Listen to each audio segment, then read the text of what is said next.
Pregnancy की हम planning करते हैं उस टाइम पे हमारे मन में बहुत सारे सवाल होते हैं। कुछ सवाल ऐसे होते हैं जिनको हम डॉक्टर से पूछ सकते हैं, लेकिन कुछ ऐसे भी सवाल होते हैं जिनको पूछने में हमें काफ़ी ज़्यादा झिझक महसूस होती है। तो कुछ ऐसे सवाल जिनको पूछने में हमें झिझक महसूस होती है, उन सारे सवालों का जवाब आपको मेरे चैनल पे मिलेगा। तो उन वीडियोज़ को भी देखना बिल्कुल मत भूलिए, जो कि आपकी प्रेगनेंसी को जल्दी से जल्दी कंसीव कराने में मदद करती हैं। आज की वीडियो भी काफ़ी इक्वली बहुत इंपॉर्टेंट है, क्योंकि कई बार जो महिलाओं और पुरुषों का एक सवाल होता है कि रिलेशनशिप प्लान करने के कितने देर के बाद तक हमें लेटना चाहिए, कौन सी पोजीशन लेनी चाहिए, कौन से करवट लेटना चाहिए, कितने समय तक लेटना चाहिए। इन सारे सवालों का जवाब आज इस वीडियो में देने वाली हूँ। वीडियो काफ़ी इन्फॉर्मेटिव है, प्लीज़ पेशेंसली पूरी वीडियो ज़रूर सुनिएगा। नमस्कार दोस्तों, मेरा नाम हर्षिता वर्मा है और आपका मेरे चैनल ट्विंस माय वर्ल्ड पे बहुत बहुत स्वागत है।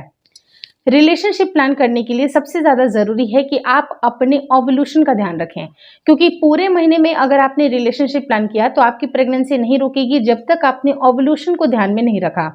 अगर ओव्यूलेशन ही आपका मिस हो जाएगा तो पूरे महीने आप रिलेशनशिप प्लान करें, कोई महत्व नहीं बचता है, आपकी प्रेगनेंसी उस मंथ में नहीं रुकेगी।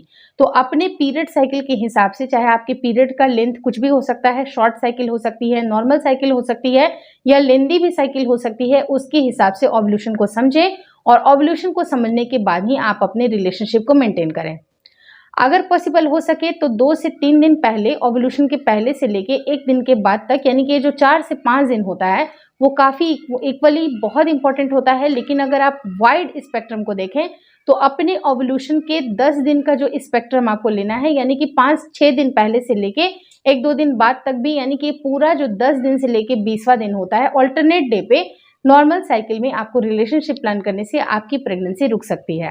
लेकिन अब बारी आती है कि प्रेगनेंसी रुकने के लिए रिलेशनशिप भी ठीक से होना ज़रूरी है, और रिलेशनशिप के बाद सबसे इम्पोर्टेंट है कि आपको किस करवट लेटना चाहिए। तो देखिए, लेटना आप किसी भी करवट लेट सकते हैं, कोई दिक्कतें, कोई परेशानी नहीं है। मेन रूप से जो आपके मेल के सेल हैं वो हेल्दी होने चाहिए, और जो महिला के शरीर में अंडा बन रहा है वो भी हेल्दी होना चाहिए, ताकि दोनों का फर्टिलाइजेशन बिल्कुल सही समय पर हो जाए। आप किसी भी करवट लेटिएगा, उससे आपकी प्रेगनेंसी कंसीव जल्दी होगी या देर से होगी इसका कोई महत्व नहीं है। आपकी अपनी मर्जी कि आपको किस करवट लेटना है। और लेकिन मैं आपको ये भी बताना चाहूंगी कि कुछ ऐसे भ्रामक वीडियोस होते हैं जो कि आपको बताएंगे कि दाईं करवट लेटिएगा तो पुत्र प्राप्ति हो सकती है, लेफ्ट करवट लेटिएगा तो आपको पुत्री की प्राप्ति हो सकती है। लेकिन इन सब चक्करों में, इन सब भ्रामक जो बातें होती हैं, उनके ऊपर आपको बिलीव नहीं करना चाहिए। आपको सिर्फ और सिर्फ इस बात के ऊपर ध्यान देना चाहिए कि अगर आप थोड़े समय के लिए वहां पर लेटती हैं तो वो आपकी प्रेगनेंसी कंसीव होने के बहुत सारे चांसेस होते हैं। वो इस वजह से होते हैं क्योंकि जैसे ही महिला तुरंत से अगर वॉशरूम उठ के जाती हैं तो वो आपके रिलेशनशिप के लिए भी अच्छा नहीं होता है। आपकी बॉडी की तासीर भी गर्म होती है उस टाइम पे, और तुरंत से वॉशरूम जाना या पानी का एक्सपोजर देना भी आपके लिए सही नहीं होता है। तो एटलीस्ट आप 15 से 20 मिनट उसी पोजीशन पे रहें। और आप चाहें तो सेफर साइड के लिए दूसरा टिप है कि आप leg up the wall position को जरूर ट्राई कर लें। Leg up the wall position का मतलब ये होता है कि किसी भी भारी वस्तु या कोई दीवार के सहारे आपको अपने पैरों को टिका करके रखना है, जिससे प्रेगनेंसी कंसीव होने के चांसेस हाई बन सके। कुछ रिसर्चेस द्वारा ये चीजें पाई गई हैं कि अगर महिला 15 से 20 minute leg up the wall position को ट्राई करती हैं तो जितने भी जो मेल के सेल्स हैं वो अंदरूनी एरिया में जाके, यानी कि जो उनके ऑर्गन्स होते हैं फैलोपियन ट्यूब में, जल्दी से जल्दी पहुंच जाते हैं और वो अंडे को फर्टिलाइज कर पाते हैं। तो आपको कोशिश ये करना चाहिए कि आपको leg up the wall position हमेशा ट्राई करना चाहिए, और किसी भी टाइम पे आपको एकदम से गर्म तासीर से ठंडी तासीर में परिवर्तित नहीं होना है। आधे घंटे का समय दीजिए। बॉडी जब आपकी कूल डाउन हो जाती है उस टाइम पे आप अपने नॉर्मल मेंटेन कर सकते हैं, जो हाइजीन आपको मेंटेन करनी है। लेकिन उसके पहले आपको बिल्कुल भी पानी का एक्सपोजर नहीं देना चाहिए, ना ही पानी वगैरह भी पीना चाहिए। आप कोशिश ये करें कि कुछ क्वालिटी टाइम अपने हस्बैंड के साथ, अपने पार्टनर के साथ ज़रूर बिताएं, ताकि ये जो रिलेशनशिप है जितना अच्छा स्ट्रांग होगा, जितनी मजबूती होगी, उतना आपकी प्रेगनेंसी कंसीव होने में भी मदद मिलती है।